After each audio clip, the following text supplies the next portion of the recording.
Hi guys, welcome to another learning support video. Today we are going to be talking about the effect of a subsidy on the demand and supply diagram, guys.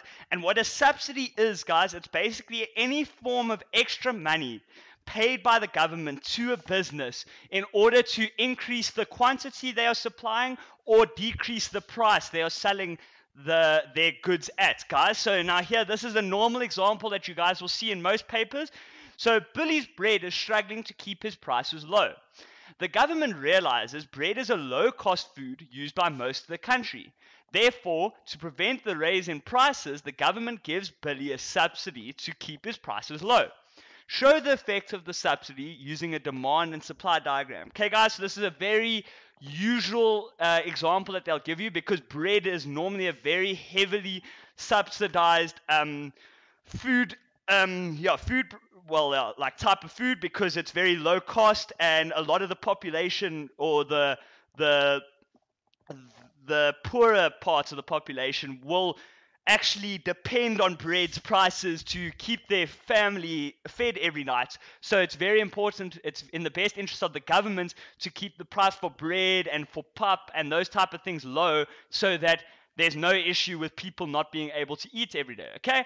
So now how do we actually handle this question in terms of our demand and supply diagram? Okay, guys, the first step is that we draw axes, guys. So remember, price is on the y-axis, quantity is on the x-axis, guys. And this is for free 2 marks, guys. You get 2 marks for free for just writing that down. So just make sure you don't lose those 2 marks and put them in straight away. Then your next step is that you're going to draw a basic demand and supply curve that can basically, it'll always be this thing. This will be your first step always. This will be your second step always when working with supply and demand supply diagrams, guys, because you need to just draw what his what his demand and supply diagram would have looked like before the government gave him the subsidy. So it doesn't matter how steep your graph is, just make sure you have 2 lines crossing each other and that there's an equilibrium at P star and Q star there. Okay, guys? So you just draw it as it is. So just in this way, remember the equilibrium's over here. So now we can actually get into the effects of the subsidy, okay? And remember what I said, guys, the reason governments give subsidy is to increase the supply of the business so that they can give lower prices and higher quantities. So what we do is that if there's a subsidy, we draw a new curve, S2, guys. And remember, if we're increasing the supply, we're moving away from the y-axis, guys. It needs to move away from it. So the supply curve is initially here. So now because we're increasing the supply, we need to draw a new line here because it's away from the y-axis. So there's S2.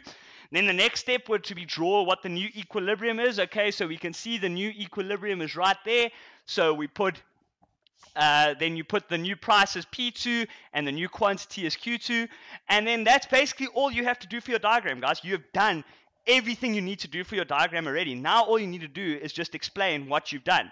So we first say the initial equilibrium is at P star and Q star. So yes, we have that right there, guys, is we had that in our initial diagram, is that's our initial equilibrium. The subsidy causes the supply curve to shift to S2, so we draw the little arrow there so that you can see that the supply curve has shifted from supply to S2. Okay, this causes a new equilibrium to be formed at P2 and Q2. So yes, we said that in the previous one, that there's a new equilibrium because that's where the new supply curve is intercepting the demand curve. So that's the new equilibrium, P2 and Q2. So therefore, the subsidy caused the price to decrease from P star to P2. So we draw a little arrow there. The price has decreased from P star to P2. Yes, we can see that on our diagram. And the quantity increased from Q star to Q2. So yes, we draw another arrow there. Sorry, I didn't really have enough space there. But yeah, the new quantity is at Q2. So it's increased from Q star to Q2. And guys, this is the rule with the subsidy, guys. So therefore, a subsidy always causes a decrease in the price and an increase in the quantity, guys. It's very important to remember, guys. You'll learn these rules for each type of effect that we do, but a subsidy is always going to cause a decrease in the price and an increase in the quantity, guys. So just to go back through all our steps, remember step 1, we draw axes. Step 2, we draw a basic demand and supply curve that can basically be applied to any business. Step 3, we draw our new supply curve because of the subsidy. Step 4, we draw what our new equilibrium is. And then step 5, we explain what we did on the diagram. So guys, learn those steps because we're going to be using these steps in all effects to the demand and supply diagram. So learn them off by heart. So there's going to be slight differences along the way, but they're all going to use the same method. Okay guys, thank you for listening to another learning support video. I will see you guys tomorrow.